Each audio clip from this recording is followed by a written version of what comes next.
All right, now we're going to go into an actual deal, and we're going to start with going through the financial documents. First off is the offering memorandum. The offering memorandum is the marketing packet from the broker about a deal that he is trying to sell. And so in this, we're going to go through everything that's contained in the offering memorandum, or the OM for short.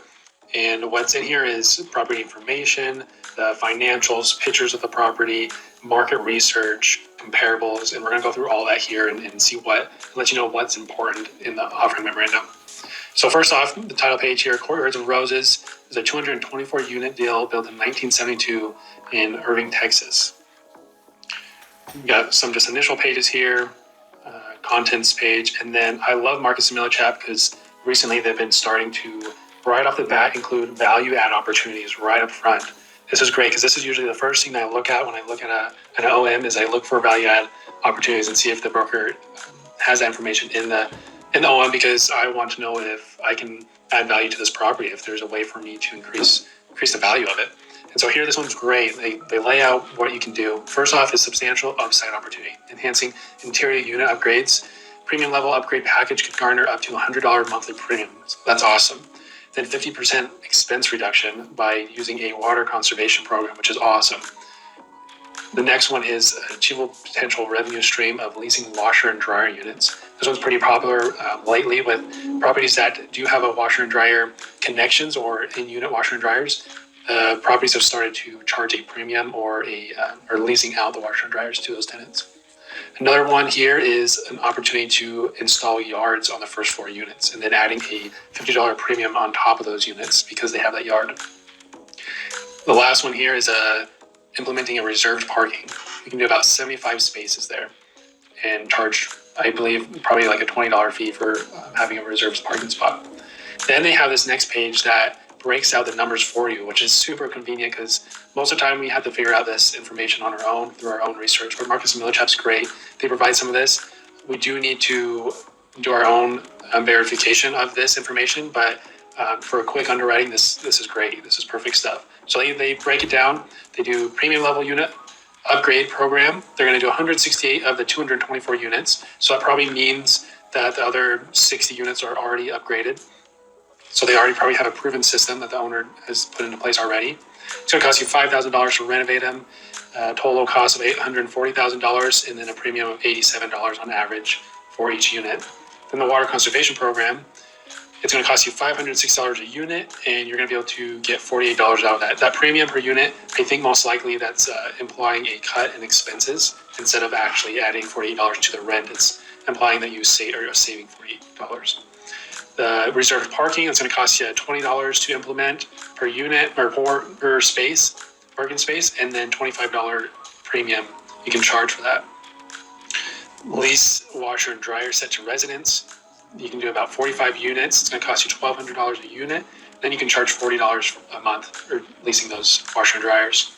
And the last one is the backyards as well. 45 of those units you can do on the first floor. It's going to cost you $1,250 to add that little backyard, and then you can charge an extra $50 on their rent. Then they outline the recent capital improvements, which is really important to know what the current owner has already improved. But it's also important to know when you're doing due diligence or diving in deeper to know when did they do these improvements. Was it within the last couple of years? Was it 5-10 years ago? This is important to know as well. Then they start showing some pictures so you can kind of see the condition of the property. It looks pretty nice, which is good. You can kind of see the yards that they've already started to implement. Then we got the inside of the units. They look like they're in pretty good shape. And this is good to see these pictures just so you can understand what you can actually do in these units. If there is opportunity to renovate them and put in the higher quality appliances or counters and cabinets, repainting it, putting in different flooring. This is all good stuff. That's why the pictures, I believe, are important. Then they also break it out here, and you don't find this in a lot of OMs, but with the Marcus & Millichap, they're including this, is they're breaking down the type of the upgrades, the unit upgrades that need to be done or that they've already done. So it says most units are currently equipped with black kitchen appliances, fox wood flooring, a two-tone beige paint palette, brushed nickel kitchen and bathroom fixtures, resurfaced counters, modern lighting, contemporary ceiling fans, Then it goes into detail what you can do to, what things you could put in: 2 centimeter granite countertops, kitchen cabinet fronts, under mount kitchen sink with gooseneck faucet. They go into details of breaking it all down to show you, why it's going to cost $5,000 per unit and why you can charge up to $100 monthly premium for these features. Then they break down the water conservation program, how that kind of all pans out and what you can actually save. Here it says $125,000 annually you can save. This is great information. Leasing washer and dryer units, installing yards and first floor, and then they go into the reserved parking and the available financing. Now, most OMs will have a page similar to this, where it's just an overview of the property information, going from address, number of units, the net rentable square footage, number of buildings, number of floors, going into mechanical stuff like HVAC. That's in individual units. Electricity is individually metered, which is great to know. Water and sewer is master metered, which lets us know that there is potential for a utility bill back on water and sewer. And then we have some tax information, showing how many parking spaces there are, utilities and who pays those. So it looks like they already started a RUB system for water and sewer and gas. And then they pay a trash fee of $25.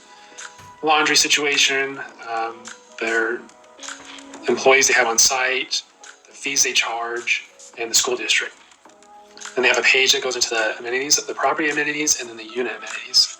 It's great information when you're doing market research to see what kind of amenities it's providing on the property and in the unit, and then researching similar properties and seeing what kind of amenities they're providing as well, and see if there's anything you can add value there.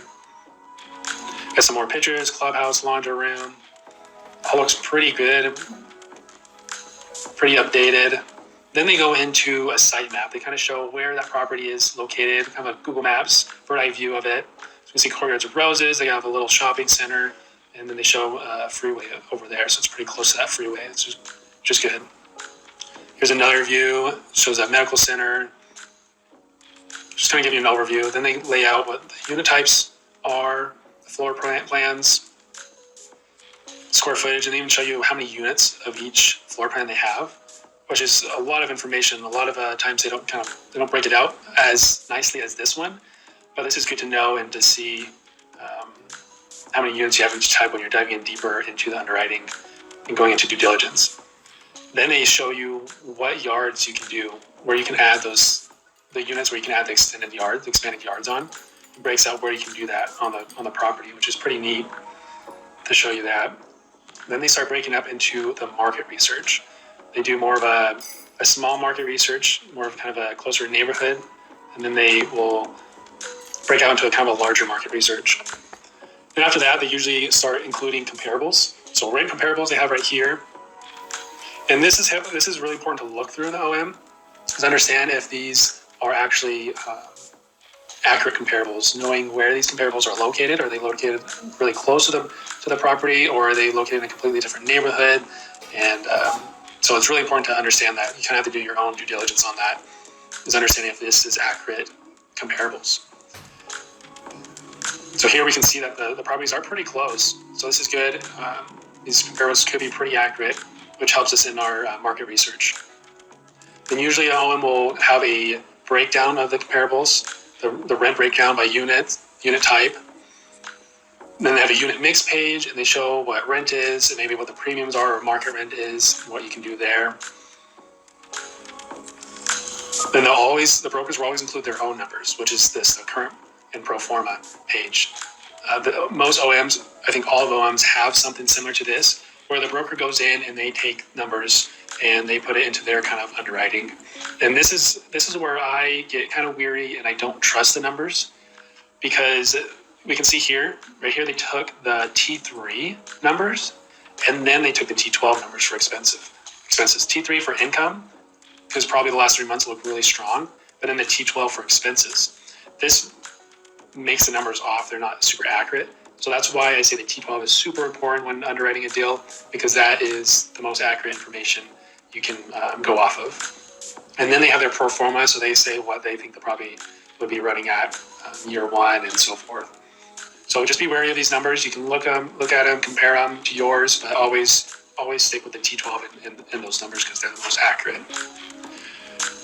Here they kind of have some notes about their underwriting, why they chose certain expenses, and why those numbers are what they are. Kind of some explanation behind it.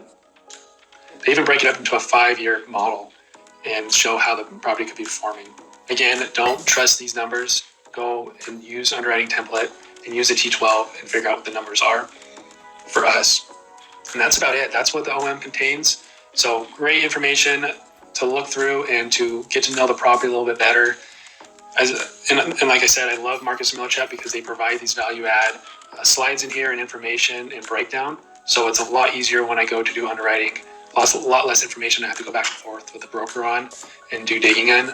So if they don't provide this information, that's stuff you need to, like the PDF, what is needed to underwrite a deal that we just went over, is you need to know the value add opportunities. And if they don't provide it for you in the OM, then that's something you need to ask the broker and dig in and figure out what you can do. But that's the OM, and now we're going to dive into a T12 next.